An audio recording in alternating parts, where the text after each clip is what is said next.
So it is enough for us to engage them in discussion about their own beliefs to show the ludicrous nature of it. There are other issues that come up which have to do with why they feel that Jesus was God or the Son of God. And the arguments they use for it are all refutable. There are answers to all of their arguments. Sometimes they argue that he was the Son of God because it is mentioned in the Gospels or in the writings of Paul that he was the Son of God. Not by him, but by others. So they say, there it is. But we show them that the term Son of God has been used to refer to Abraham, to Adam, to David, to all kinds of prophets of the past. That really in Hebrew this just meant one close to God. But they say, some of them will say, but Son of God here when referring to Jesus is with capital S. Capital S. So we say to them, there is no capitals in Hebrew or Greek, which the New Testament is written in. There are no capitals. So this is only something English translators made up. Otherwise, they use the miracles of Jesus. Feeding the multitudes, curing the lepers, making the blind see, raising the dead. However, you can go and find all of these things done by prophets of the Old Testament. That's mentioned in page 96 of your notes. There's a comparison there. So you have references for everything Jesus did. He was the begotten Son. If they say begotten Son, you also find reference to Israel as being the begotten Son of God also. So even the term begotten is not unique to Jesus. Now, the other thing that we try to bring them to is they as Christians claiming to follow Jesus. We say that really you are not following Jesus. You are following the ways that Paul taught. The way of Jesus was different from what you do. The way of Jesus is what Muslims do today. Muslims pray as Jesus prayed. You can give them references where Jesus in the Garden of Gethsemane, it's in your notes here, fell down on his face and prayed. And it's mentioned in the Old Testament that Moses did the same. Abraham did the same. David did the same, falling down on their face in prayer. We do that. You don't. You kneel and clasp your hands. Right? You don't pray as he did. And if you're in an area, I don't know where it's common amongst Christians here in India, whether they circumcise or not. Right? In many parts of the Christian world, they don't circumcise. So you can point out to them that it is mentioned in the New Testament that Jesus was circumcised on the 8th day. In Luke 2 verse 21, Jesus was circumcised on the 8th day. And that's problematic also when you think of him being God. God was circumcised? Yeah, you really have to shut your brain off to get past these, Anyway, Jesus didn't eat pork. But most Christians today love pork. In the Christian world, the pig is elevated. He is mentioned in their nursery rhymes. 3 little piggies went to market. He is in their movies. They eat Babe in the movies. They love the pig. But Jesus cast out the demons into the pig. That's what you have in your Gospels. Also, you can find ablution, that the prophets in the Old Testament, they followed the methods of ablution. The women were veiled. You have all that kind of evidence. Fasting, Jesus fasted for 40 days and nights. Christians don't do that anymore. Jesus and his followers used to greet each other. Salam alaikum, shalom aleichem. But you all greet each other hi and everything else. Interest was forbidden. but you practice incest. Polygamy was allowed, but you have prohibited polygamy, etc., etc., etc. You know, so Christianity, as we know it today, basically what you want to establish for them is it was not the religion of Jesus. It is a religion which has evolved and changed and has become something quite different from what Jesus taught and what he brought. I think we'll stop here. I think the adhan, what time is the adhan going? 1:10. Okay, we take a couple of questions before the adhan. Somebody has any questions on Christianity? Dawa?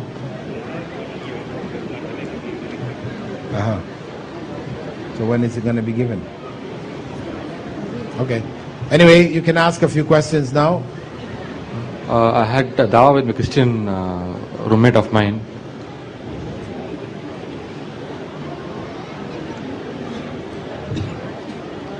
$2:30. Okay, go ahead. He told me that Moses was given revelation in the mountain of Dawa in the form of fire. God was in the form of fire, he's telling. Was in form of? Fire.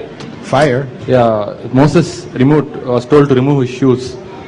From the blessed ground? Yeah, and God talked to him in the form of fire. No, he talked from a bush that was burning. Yeah, that's what he's telling. But not that he talked to him in the form of fire. Yeah, that's what he's telling. Bush that is burning. Yeah, so he has come in form. He's telling me like that. And he's telling so Jesus came in the form of sun. No, we say God spoke from a burning bush. He didn't come in the form of fire. That's their misinterpretation. Question from the sisters on Christianity?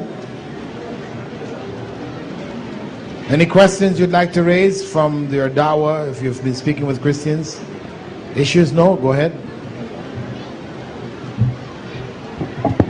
It's been said in Genesis that God has created man in his own form. In his image. Yeah, of course, in his image. It's mentioned in his image, yes.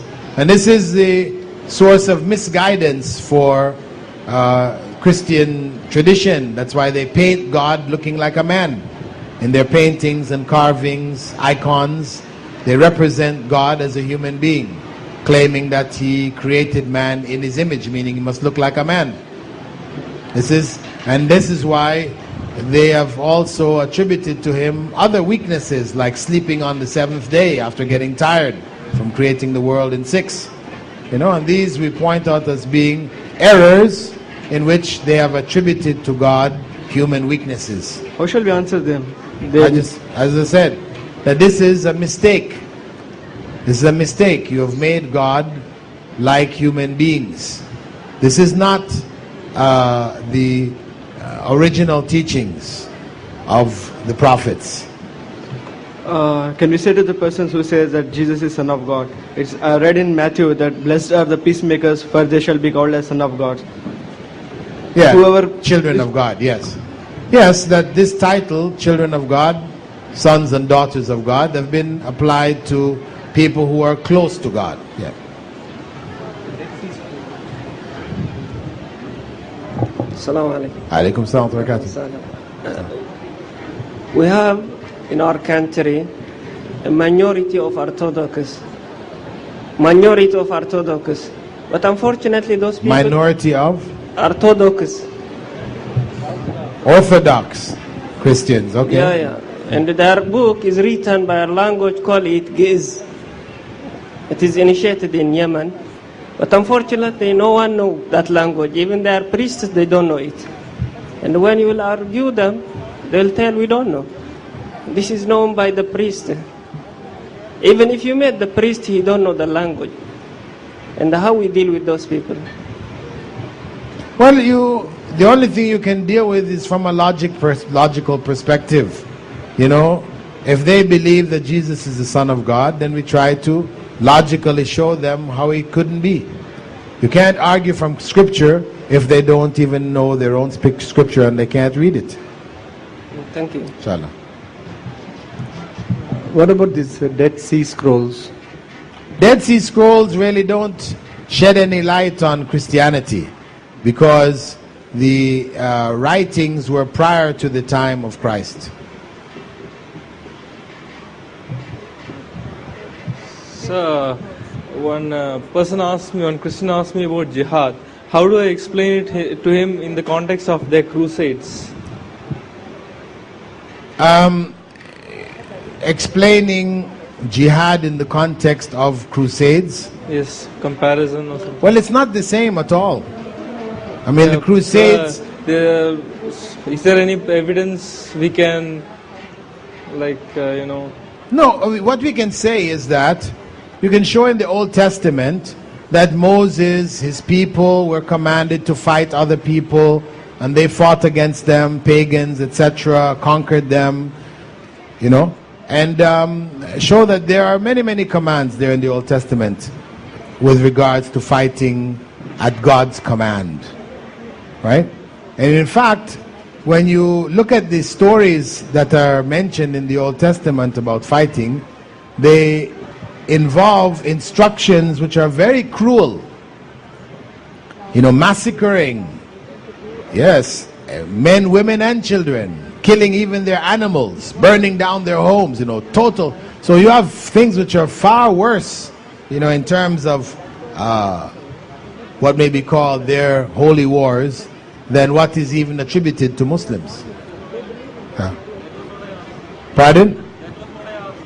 Yeah, you can use those to show that, if a Christian is trying to make an issue about jihad, look in your own book, Before you talk about the splinter in my eye, look at the log in yours.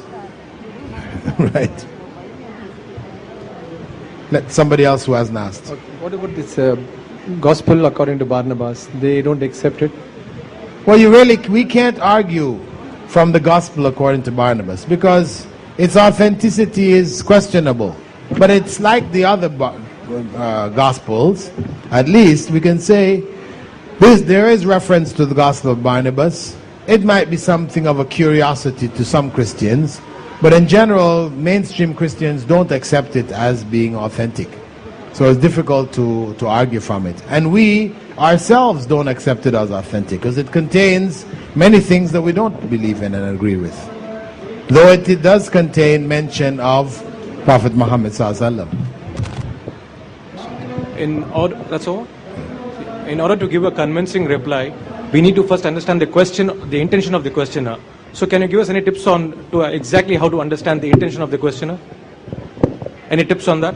How to understand the intention of the questioner? Well, you understand the intent of the questioner by asking further questions to the questioner to determine where he or she is coming from.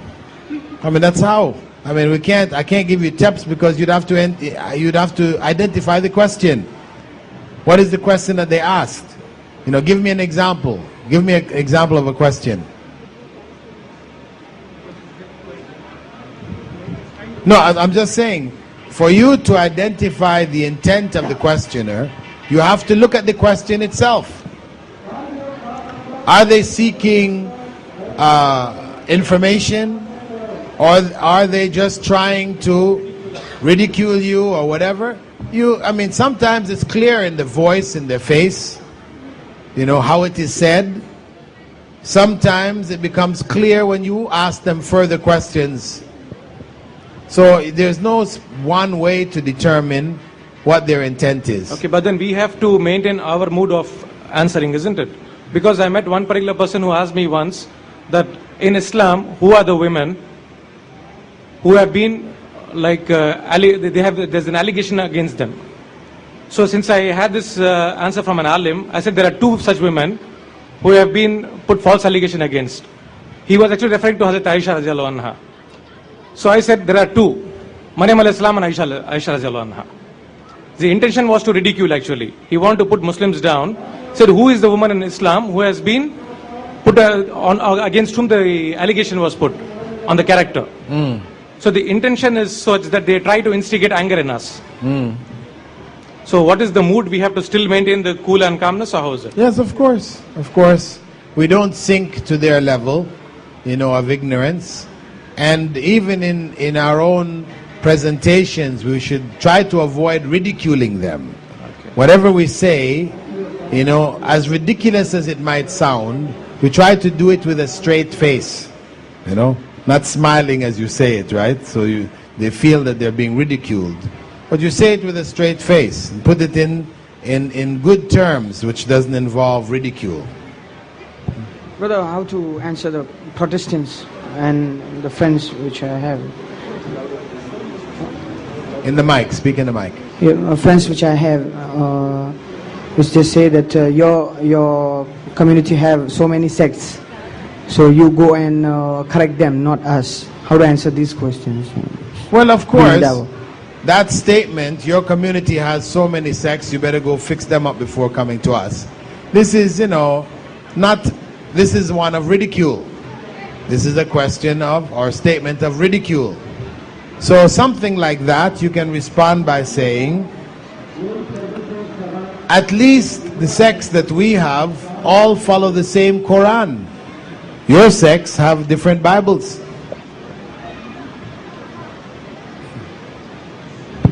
I mean, if it comes to this point, you know, it may be a point of education to them, because they may say, no, we have only one Bible. You say, no, you don't. Come with me, let's go to the Catholic church, get the Bible and have a look. And go and look at yours. And that could be a revelation for them, to shake them, to let them open up their eyes and say, okay, maybe you do have something here. Sister's chance. Sisters, go ahead. They say that Jesus is the Son of God, and he healed the lepers, he caused the blind to see, etc. And he died for our sins, I mean their sins. How do we explain to them that that's not the case? Well, you have mentioned that he cured the leper and he raised the dead. We don't have to say that this wasn't the case, because it was the case. So really what you're talking about is only about his crucifixion. Crucifixion. Yeah, this is the common mispronunciation amongst you, yeah? Crucifixion. It's not crucifixion, but crucifixion. Well, the issue of crucifixion, if we're going to argue, I mean, we believe it didn't take place, they believe it took place. There are arguments you raised by Ahmed Didat and others, which seem to indicate that even that story is questionable. And even the issue of him fulfilling the story of Noah, is it Noah? No, of Jonah, sorry, story of Jonah. Right, that as Jonah was in the belly of the whale for 3 days and 3 nights, so shall the Son of Man be, etc. This is one of the arguments that they use. And that's clear to show them that even according to their own text, Jesus was not, according to their text, you know, dead for 3 days and 3 nights, as they attribute to Jonah. So we can show from the text that they have that they're not consistent with the claim that they make. But in the end, we have to focus on the fact of who Jesus was. Who was Jesus? That's a more important issue. Because if he was God, then you have a problem of God being crucified and dying. If he was a man of God, then you have the problem of what is attributed to him, of what he said. Asking God to take the cup away from him. Indicate, why have you forsaken me? And very difficult to say, this is a man of God saying to God, why have you forsaken me? You know, so there are problems either way you look at it. So I would try to take them through that, focusing on who was Jesus. Brother, due to my experience, I found that there are some groups who say that Jesus is the prophet, he is not the God. Plus, they say he will return. And That's our belief. and they also believe also. There are some certain groups in Christian. So they say when we believe what you believe. So let's stop this debate and all. When Jesus will come, then he'll let him decide what is true. So how to deal that person at that moment? Well, we'll say to that person that if you say that Jesus was a prophet, those sects that claim that Jesus was a prophet of God, he wasn't the Son of God, and that he will come again, as we do, we'll say to them that really, according to Christians, you are not a Christian. You're not a Christian. So if you're not a Christian, best you become a Muslim who share the same belief that you do. Your beliefs are Muslim beliefs, not Christian beliefs. Today's Christianity. So best you join us and come into the whole truth. You have a part of the truth, but you don't have the whole truth. You're still stuck with the Bible, with all the changes and corruptions and things like this, which you admit is there. It's there in your translations. So why don't you come to the book that has no other versions, no changes, and so on and so forth. Jazakallah. Zana wa Yaqub. Excuse me, brother. From the sisters, go ahead. A lot of people say that, a lot of people question us about how can you say that God put someone else in Jesus' place? How can he be so unfair that he just made someone else die in order to save his prophet? Okay, that's for those people who fell into the trap of saying that God put somebody else on the cross in the place of Jesus. We don't know that. So this is a mistake to say. It doesn't mention that in the Quran at all. All the Quran says is shubbiha lahum. It was made to seem that way to them. How? We don't know. If you wanted to talk about that with them through the Gospel of Barnabas, according to the Gospel of Barnabas, the one on whom Jesus' likeness was put and who ended up on the cross was none other than Judas. Judas, who sold him over to be killed. So it would seem to be a fitting reward for that traitor, if you wanted to go down that road. But we say really, we don't know how it took place. So if we convey that information accurately, we don't fall into that trap. This question is on behalf of my friend. His roommate is a Christian, and he discussed with this religion, and he given the Dawa and everything. But this person, he agreed Quran, which is came from Allah, and he believes that Muhammad sallallahu alaihi wasallam is a messenger of Allah. But when we discuss with this crucifixion case, crucifixion, he never believed that. He never accept that. He says that the crucifixion was done by is Jesus. Now the Dawa is stopped there, and can you suggest that how we can proceed with this? Well, if he believes in the Quran, and the Quran says that Jesus wasn't crucified, you have a problem here. How can he believe in the Quran? The Quran said he wasn't crucified, yet he says he believes that he was crucified. There's contradiction here.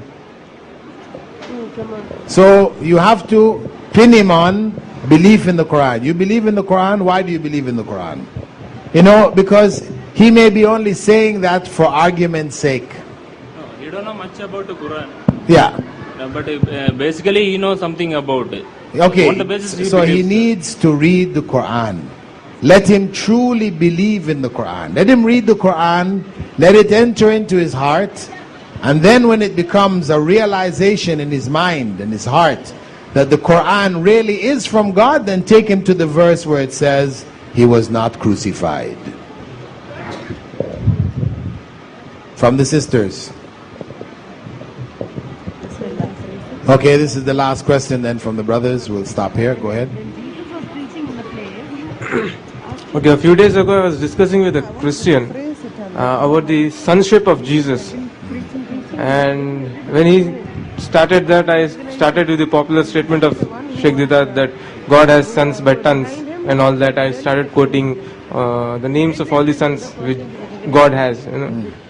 Then he said that Jesus is uncreated, whereas all others are created. Now, how do I answer that? I know about Melchizedek, but nowhere does it says that Melchizedek is uncreated. It says no beginning of days, no end of days. That's what uncreated means. Okay.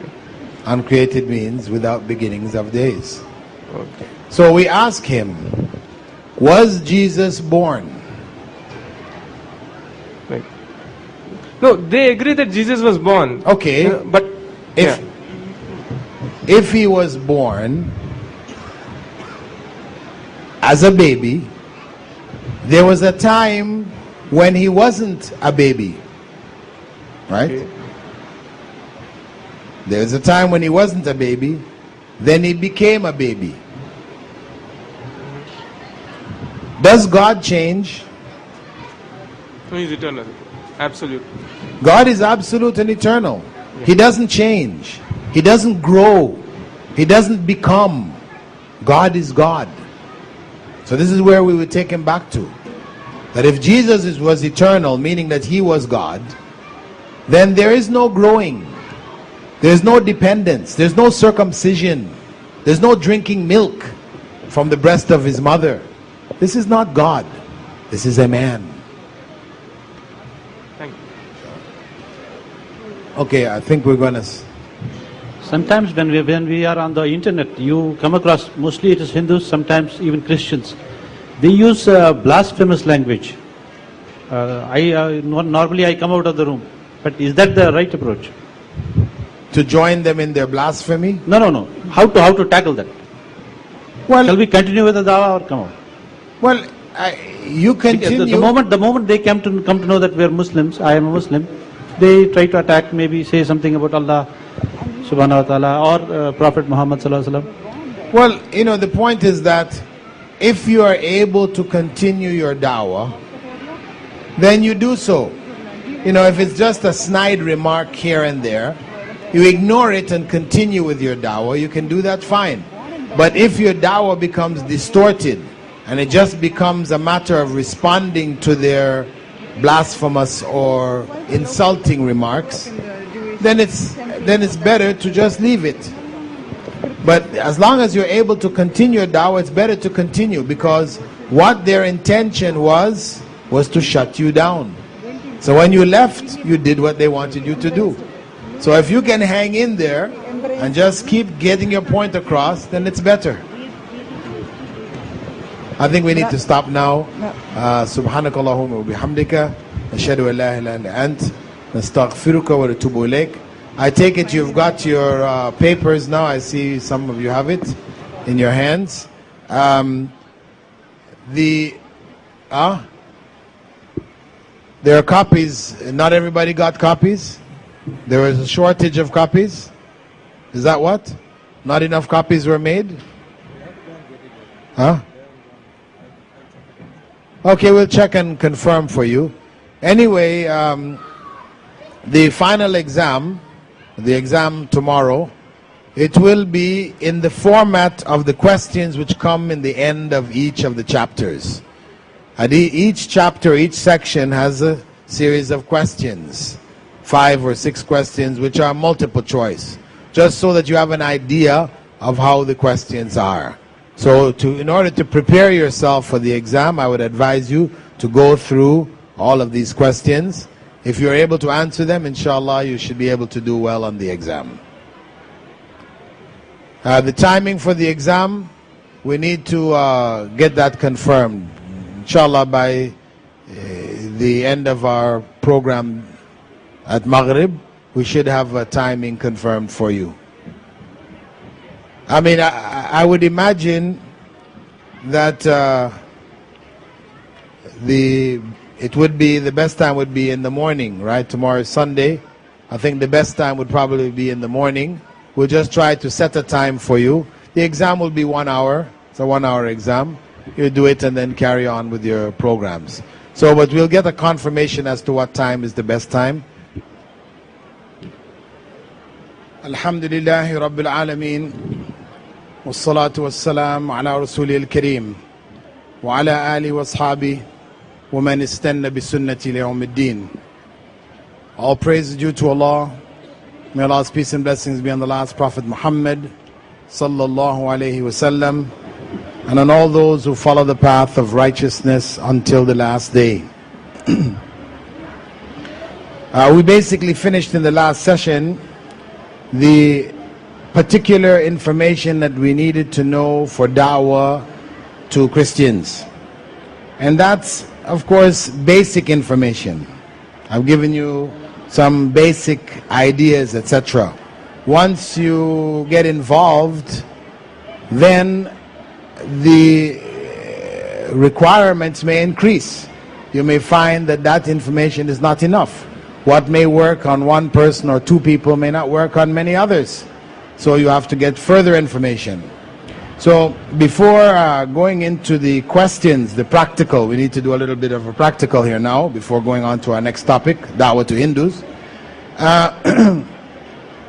There is a question that is commonly asked with regards to Dawa, where it involves reading the books of other religions, etc.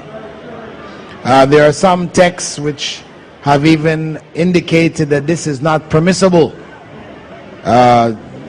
Dawa according to Quran and Sunnah. Right? This is a book, hardcover book printed by Dar es Salaam. The author in it declared that reading Christian texts, the Gospels or the Old Testament, is haram, because Prophet Muhammad ﷺ on one occasion saw Umar ibn al-Khattab reading some leaves from the Torah, and he became very angry with him, and he said that if Moses was here, if Prophet Musa was here, he would have no recourse but to follow what I brought. Right? So from that, the author concluded that it is not permissible. And others have made this statement also. However, if we look at the tradition of the companions of the Prophet Muhammad ﷺ, till our time, we can find many examples from among the Sahaba and those who came after them, where they quoted texts from the books of the Christians and the Jews.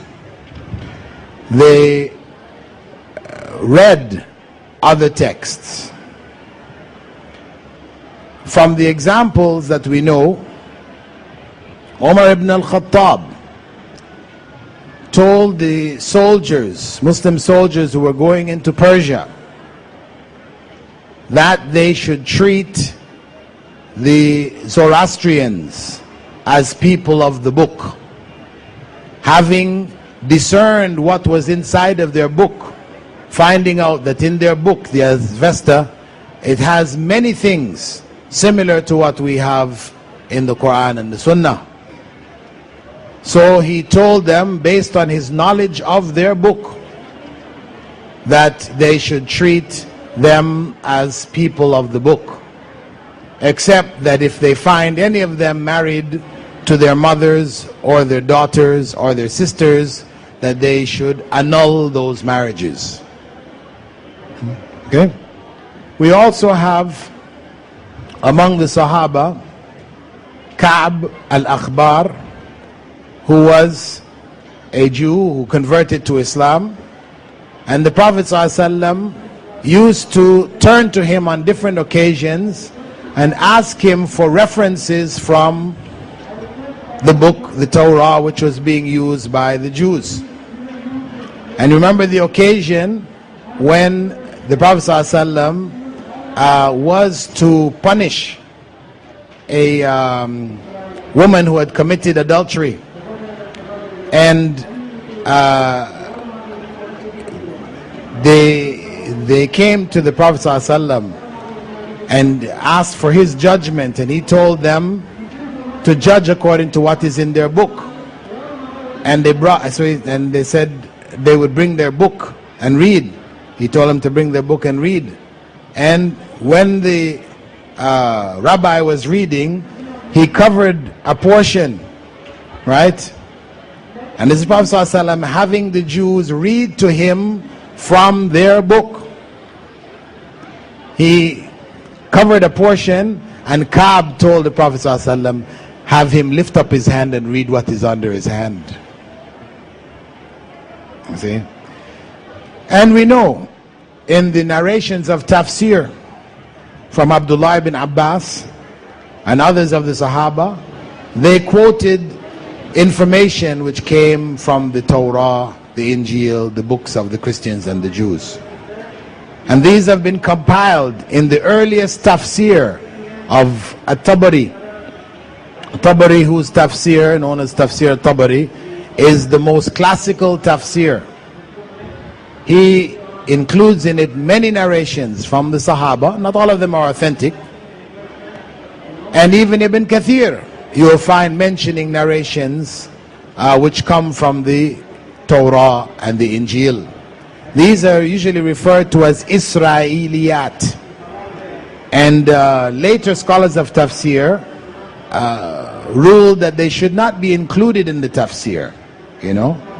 But it is still narrated information which was narrated from that early generation, from those sources. And we have scholars from the time of Abu Hanifa and others writing, proving false the books of the Christians and the Jews.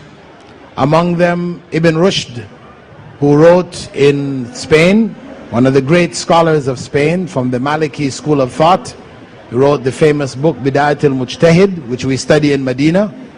He wrote a book in refutation of the Christians and the Gospels. So did Ibn Taymiyyah, who came after him, and so did Ibn al-Qayyim. So we know that in the tradition of the scholars of the past, they did take information from the books of the Christians and the Jews and others and use it as part of their refutation of their ideas. So this is studying their books for aid in refuting their ideas.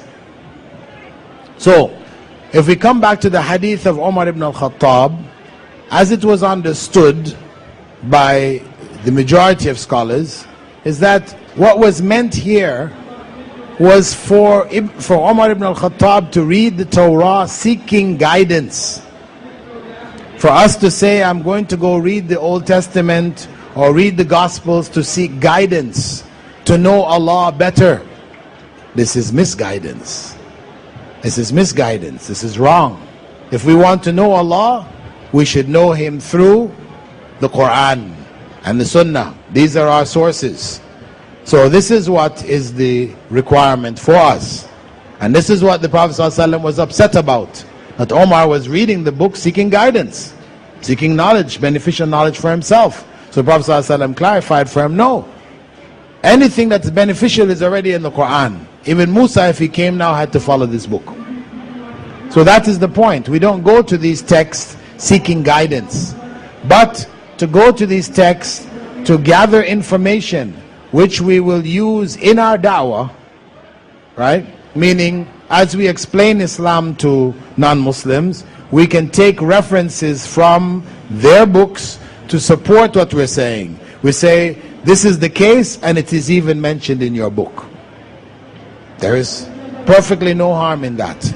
It's perfectly legitimate. Just want to clarify that point.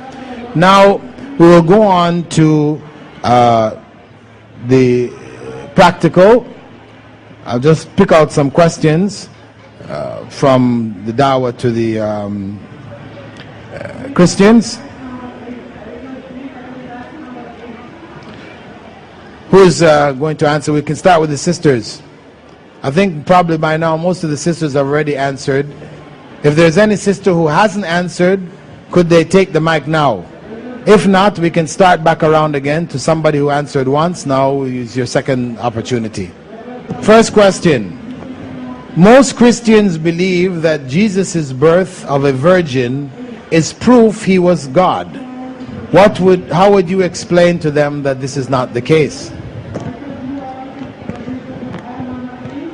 You can say God is the creator of everything. So how can Jesus be born? That's all. Come again, please. God creates everything. And how can God be created? That's what I can say. Well, the simple response to this one, if they say Jesus' virgin birth is proof he was God, we say to them, what about Eve? Eve was born without a mother. What about Adam? He was born without a father and mother. What would they be if Jesus was a God because he didn't have a father? That is the simple answer. Right? Next question. One of the brothers. Okay. Virgin birth. The question is, most Christians believe that Jesus' birth of a virgin is proof that he was God. Yes. So it doesn't mention that it's without father here. Well, that's what virgin birth means. When they say the virgin birth, Christian terminology, virgin birth, what is a virgin? A virgin is a woman who has not had sexual relations. If a woman who hasn't had sexual relations gives birth, then we're talking about a child born without a father. Because normally we don't use this terminology. Well, that's what it means. Okay? That's what it means. And that's what in Christian terminology it means. A virgin birth, meaning a virgin giving birth to a child. Meaning there was no husband, no male involved. Right? Next question. One of the brothers, go ahead. Now, one who hasn't answered, okay, because we have still plenty of brothers around here who have not answered any questions. Okay, come. You haven't answered anything? You haven't answered any question? Okay, come ahead.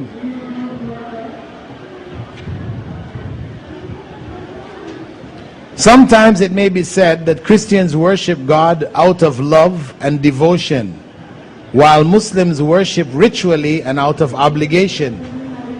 How would you correct this misunderstanding? Obligation. Most Christians worship God out of love and devotion. Love and devotion. They always stress that God is love. So they worship him out of love and devotion. Whereas Muslims worship him ritually and out of obligation. You are obliged to worship him. Love itself is a creation. Love itself is a created thing. It's a feeling. No. Even Muslims, we love Allah, that is God, more than they. So we also love God and worship.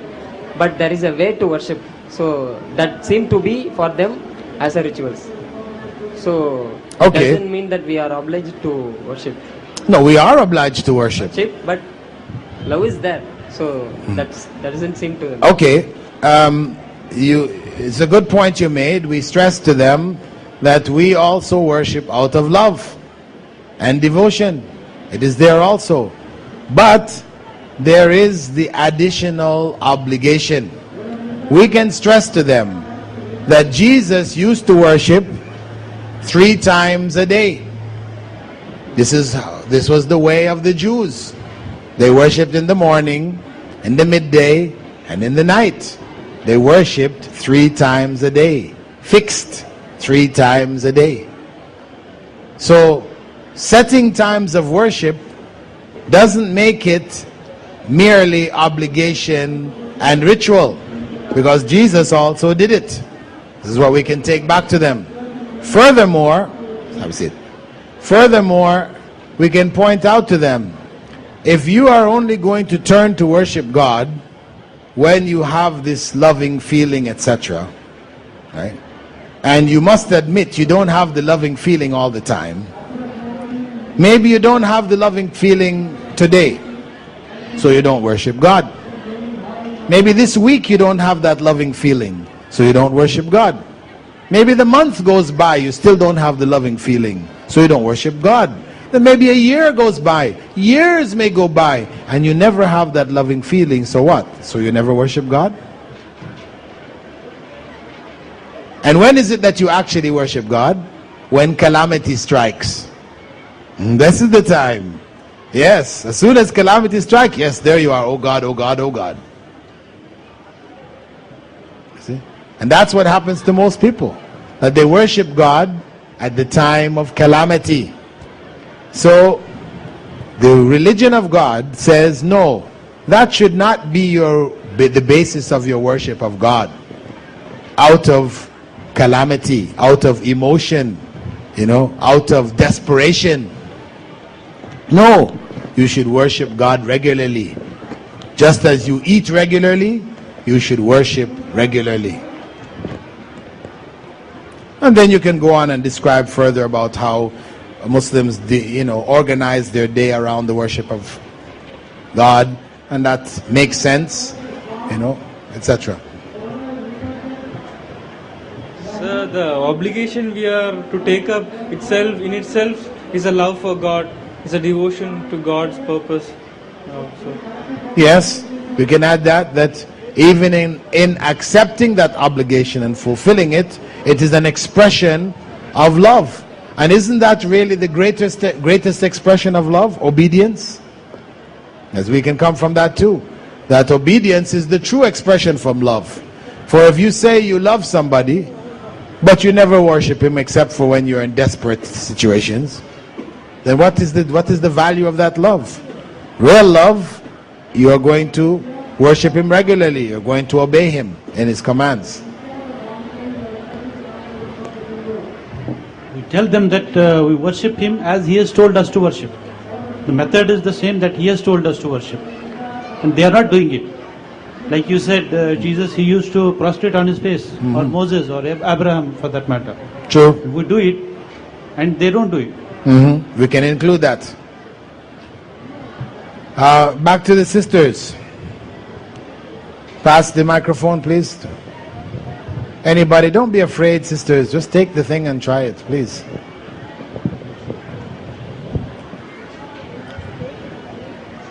Somebody has it?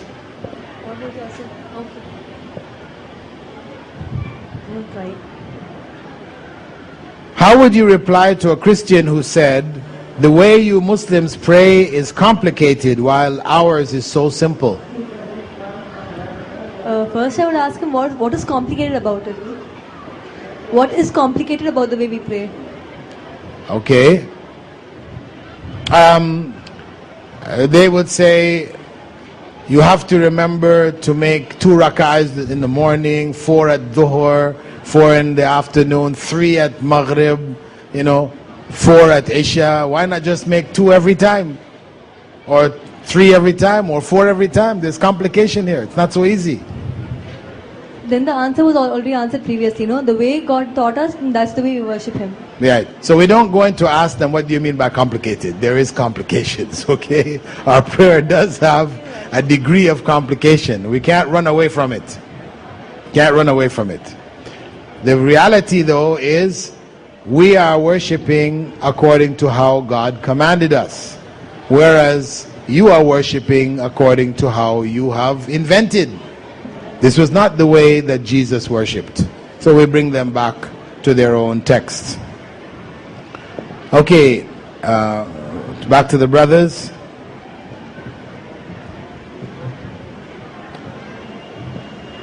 Brother who hasn't answered a question.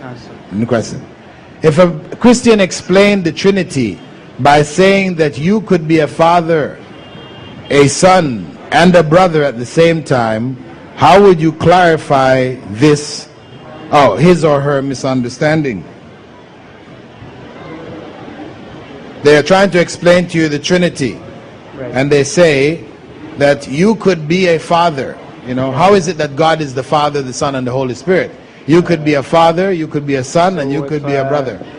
If the person dies, then all the three die. But going by that logic for the Trinity, we have that the Father dies, the Son dies, and the third entity also dies. So there's no one left. Okay? Is that clear? So back to the sisters. How would you respond to the claim of many Christians that Christianity is a non-violent religion, one of love and turning the other cheek, while Islam is a violent religion?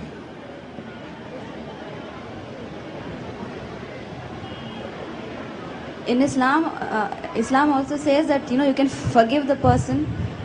You can also you can forgive that person. Okay. But if you Yeah, you point out to them that even in the verses where Allah speaks about the eye for the eye and the tooth for the tooth, that Allah says that to forgive is greater. You know, there is great reward in forgiveness. Mm-hmm.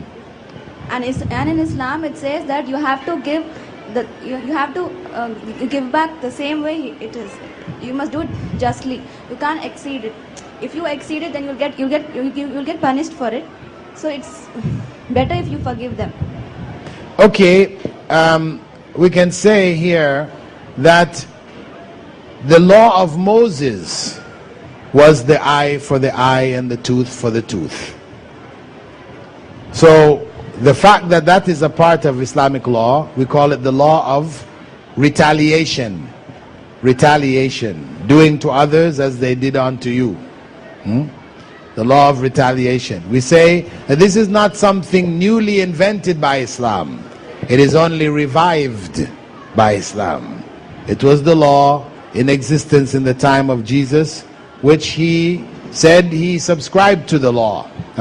So Islam combines the retaliation from the law of Moses with the forgiveness from the law of Jesus that you all speak about. It's a combination of both.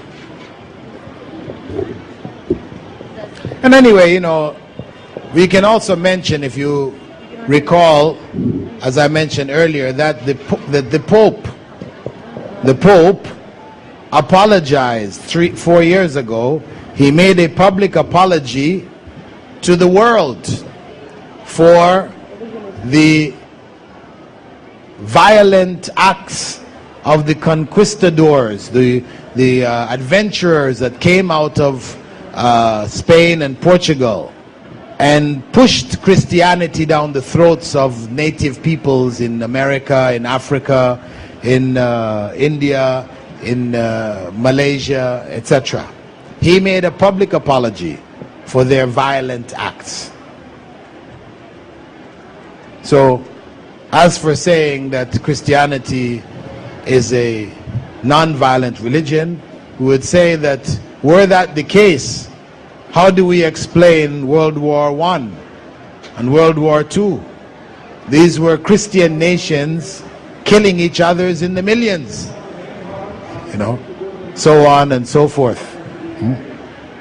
There are Christians who claim that many Muslims have converted to Christianity, which is proof that Christianity is correct and superior. In what way would you reply? Not necessarily. I feel there are more Christians who have converted to Islam than Muslims have converted to Christianity. And even if more Christians had converted to Islam, this alone does not give proof that Islam is a superior religion. Islam is a superior religion, but the fact that more Christians have converted to Islam is not proof of this fact. Okay. There is another point which is more subtle and stronger to deal with this point. Christians have converted to Islam and Muslims have converted to Christianity. Common Christians and common Muslims. Muslims who don't know what Islam is, Christians who don't know what Christianity is. Okay, this happens from both sides. The idea of ignorant people converting doesn't prove anything. Okay? But what we have is hundreds, if not thousands, of Christian scholars, ministers, priests, bishops who have converted to Islam. We cannot find anywhere in the history of the world a single Muslim scholar who has converted to Christianity. And this proves superiority. This proves that we have the truth. Because people of knowledge of Christianity have become Muslim. But you will not find anybody of knowledge, a scholar of Islam, who has become a Christian.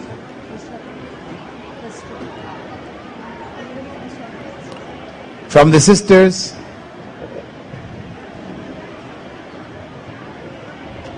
Sisters, somebody has the mic? Does somebody have the mic? Okay. If a Christian were to say to you, this is an important one, because we're going to run into it a lot. If a Christian were to say to you, I know that Jesus is God because he answered my prayers, what would your response be?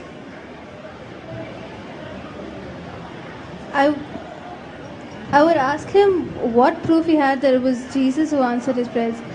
I mean, he believes that Jesus is God, so I know he believes that Jesus is God, so he thinks Jesus answered his prayers. When I pray and if my prayers are answered, I believe Allah answered my prayers. I would ask him what proof he had that it was Jesus who answered his prayers. Okay. He says, the proof is that when I raise my hands up and I call on Jesus, my prayers are answered. That's enough for me, proof for me that he is the one answering my prayers.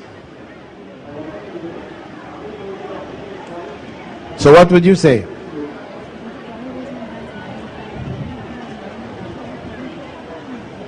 If I do the same thing and I do it to Allah and my prayers get answered, I think, but I don't know how he... No, you're on the right track. You're on the right track. I do the same thing to Allah, and if my prayers are answered, I can very well tell you that it was Allah who answered my prayers. It still doesn't prove that Jesus is God. Right. What I would do for this type of situation is I would go to something more basic. Right? You're on the right track.